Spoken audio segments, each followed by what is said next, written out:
یا علی برو کنار که میخوام بیام.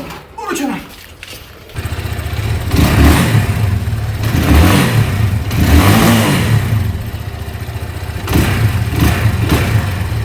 سلام رفقا، حالتون چطوره؟ به این ویدیو خیلی خوش اومدین. همونطوری که میدونید خب موتور من گرفتن و بردن و الان پارکینگ خوابیده و خیلی از بچه‌ها گفته بودن که داش محمد یعنی دیگه موتور نداری، یعنی دیگه نمیتونی واسه ما ویدیو بذاری. آقا شما چی با خودت فکر کردی؟ فکر کردی من به این راحتی کوتاه میام؟ فکر کردی من به این راحتی تسلیم میشم؟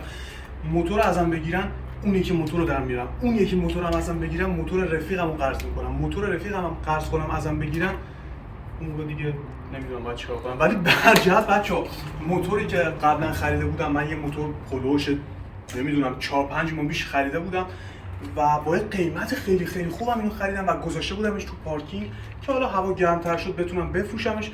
ولی الان که موتور ندارم میخوام درش بیارم استفاده ازش کنیم، باش ویدیو درست کنیم و خیلی از بچه‌ها منتظرین بودن، میگفتن آقا اون موتور چی شد، اون موتور چی شد، کجاست؟ رفقا الان قراره که ببینید اون موتور کجاست و چی شده. فقط من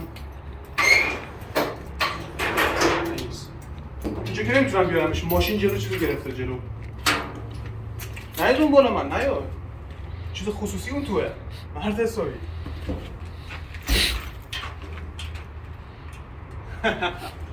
اشوفی میکنم.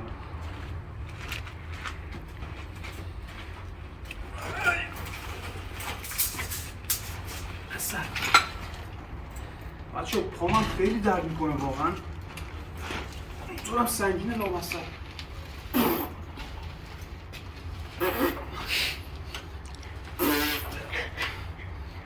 یا علی آی خدا.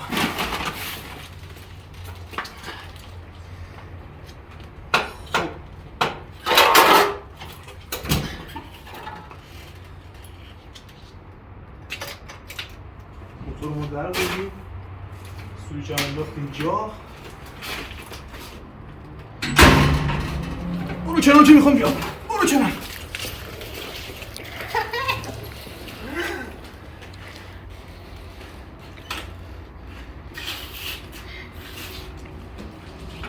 خب بچه ها بالاخره بعد 3 ماه 4 ماه من موتور نازم در بردم. واو پسر این موتور خوشگله، عروسک این موتور نگید نه. به نسبت قیمتی که داره الان که میگه نه آقا جون این چیه نمیدونم تو آمریکا مردم دارن کاوازاکی چی سر. بابا ما تو ایرانیم، آمریکا رو ول کن، ایران رو بچسب. ما تو ایرانیم و برای ایران این موتور خوشگله به نسبت قیمتی که من براش دادم. 27 میلیون رفقا، من این موتور رو 27 میلیون تومان خریدم. حالا نمیدونم یادم نیست 1401 یا 1400 رو ببینم اینجا نوشته 401. بیا جلو برم دوربینو. بچه ها مدل سال ساخت نوشته 401. من 27 میلیون این موتور رو خریدم. این موتور الان زیر 50 تومن اینو به شما نمیدن حداقلش. برای 27 میلیون این موتور دیوونه است. یعنی یه جوری من این موتور رو دزدیدم نخریدمش با 27 میلیون. و اینکه پسر روانی این موتور، کلاج نرم، کلاج کره‌ای، گاز کره‌ای، باک خوشگل آبی. بچه‌ها باکش نمیدونم چند لیتریه ولی جا میگیره این باک لامصب. ببینید خب هر چقدر که شما بریزی تو حلقه چی جا میگیره. و الانم ببینم بنزین داره یا نه. آره یه ته بنزینی توشه ها، یه به قول معروف ته بنزینی توشه پسر. ولی این موتور برای قیمتی که من بهش دادم، برای 27 میلیون، با 27 میلیون دیگه نمیشه، بهتر از این نمیشه با 27 میلیون کاری کرد. بهترین خریدی بوده که من تو عمرم کردم، بهترین پولی بوده که من تو زندگیم خرج کردم. بچه‌ها کمک‌های عقب دوبل 2 فنره فوق‌العاده است رفقا. کلا یه موتوریه خب که نه برا نمیدونم لایکشی و تک چرخ و گاز و گوز و اینا، ولی اگه یه موتور پرشتاب نرم برو پرقدرت میخواید، این نیکتازا تر باکسر واقعا موتور همه فن حریفی هستن. حالا من نمیدونم استهلاکش چجوریه، دوامش چجوریه، چون بچه‌ها من این موتور رو خریدم. خب من این موتور رو خریدم و گذاشتم تو پارکینگ. فقط شاید هلوش یه هفته من با این موتور روندم، یه هفته من با این موتور رانندگی کردم، یه نقد و بررسی کلی ازش گذاشتم تو کانال که میتونید برید ببینید، یه بررسی اولیه. و بعد یه هفته دیگه گذاشتم تو پارکینگ که مثلا موقعی که هوا گرم شد خب بتونم بفروشم و حالا یه سودی روش بکنم. ولی خب موتور بچه‌ها واقعا زیباست، اون خودش کیلومتر باحالی داره. اما خب بچه‌ها این موتور بدون عیبم نیست تا دلتون بخواد عیب و ایراد داره. حالا من کاری با عیب و ایراد کلیش ندارم، نمیخوام نقد و بررسی کنم این موتور رو، ولی یه مشکلاتی دارم. مثلا الان باتری این موتور خوابیده. ببین الان من استارت رو میزنم اصلا انگار نه انگار، سویچ هم بازه ولی استارت میزنم هیچی نمیشه. حالا نمیدونم استارتش خرابه یا باتریش خرابه. البته فکر کنم باتریش خوابیده، استارتش که خراب نشده، چون من این موتور رو 3-4 ماه اصلا روشن نکردم. باتریش خوابیده به احتمال زیاد. نکته بعد این آقا، من صفحه کلاژ این موتور رو باید برم عوض کنم. این موتور رو وقتی خریدم صفحه کلاژش استفاده شده، دنده ها بچه‌ها افتضاح جا میرن، یعنی به سختی جا میرن، خیلی بد جا میرن و نیاز داره که صفحه کلاژش قطعا باید عوض شه. چیزی که بچه‌ها خیلی مهمه و اگه من بخوام فقط یه هزینه روی موتور بکنم، اون باید عوض کردن لنتاش باشه، لنت ترمز جلو با لنت ترمز عقب. آقا ترمز جلو که این موتور اصلا نداره، من الان بهتون نشون میدم.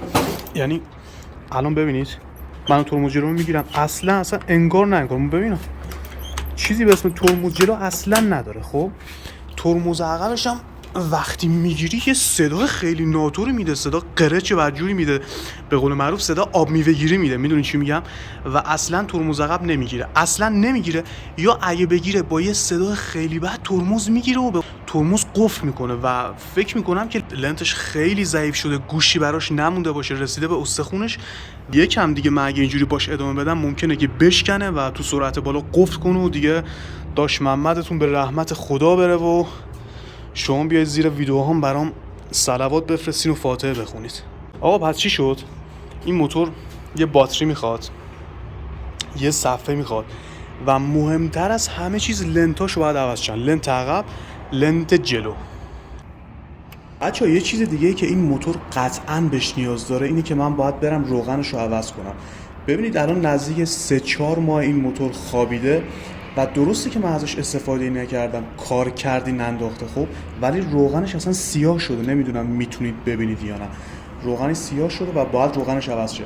حالا چیزی که راجع به این موتور جالبه، مثل تر هوندا گیج روغن نداره. ببینید من الان در روغن رو واس کردم، هیچ گیجی نداره و به جاش یه قسمت کوچولوی شیشه اون پایینه. خب که وایسید من اینو ببندم، یه محفظه کوچولو شیشه اون پایینه که تو اونجا شما میتونید روغن رو ببینید و مثلا ببینید که روغن تو چه وضعیتیه. حالا من تکونش میدم ببینم میتونید ببینید، الان داره مشخص میشه. ببینید از اینجا میشه روغن رو دید. روغنش هم بچه‌ها باید عوض شه. ولی الان میدونید منتظر چی هستیم هممون؟ آقا میگید روشنش کن، استارتشو بزن. ببین سویچو ببین، نیک تاز. چیزی که خیلی جالبه چیزش، خب سویچش با این چیزی که باکو واز میکنه یکیه. تو خیلی از موتورها فرق داره، اونی که مثلا تو تر هوندا به قول معروف سویچ خود موتور با در باک فرق میکنه، ولی تو این موتور یکیه. یعنی همین سویچی که موتور رو روشن میکنه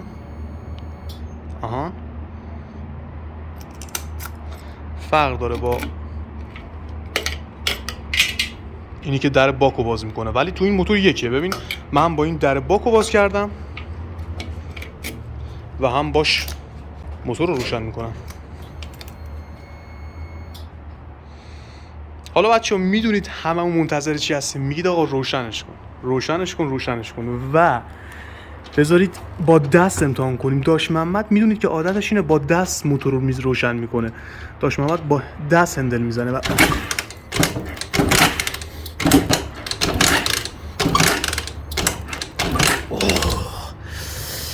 پسر دستم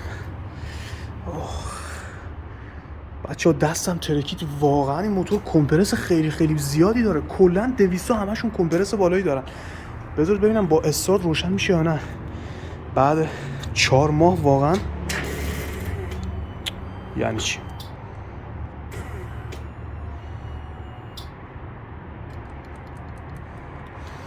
با استارتم روشن نمیشه لامصب. یه بار دیگه من امتحان میکنم. نه استارتم هیچ عمل کردی نداره. نمیدونم حالا باتریش خوابیده یا استارتش خرابه، ولی اصلا انگار نه انگار. دیگه مجبورم بچه با پا هندل بزنم. منم واقعا پام خیلی داغونه، زانوم ترکیده، ولی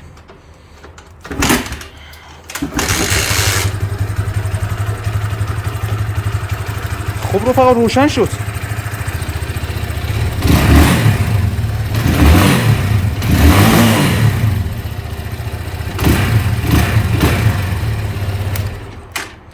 باش من این موتور رو روشن میکنم، میذارم یه چند دقیقه گرم بشه و بعد باش میزنیم بیرون و میخوایم با این موتور بریم تو سطح شهر دور بکنیم. خب پس اگه آماده دوره هستین، اگه آماده هستید که بریم شهر رو با هم بتره کنیم رو این موتور، چون من تا حالا با این موتور دور نکردم براتون ویدیو بگیرم، لایک رو بکومونید، یه دونه کامنت انگلیسی مشتی واسه داشتون بذارید و اگه جزء بچه‌ای هستی که تازه به این کانال اومدید، آقا کانال رو ساب کن دیگه، منتظر چی هستی؟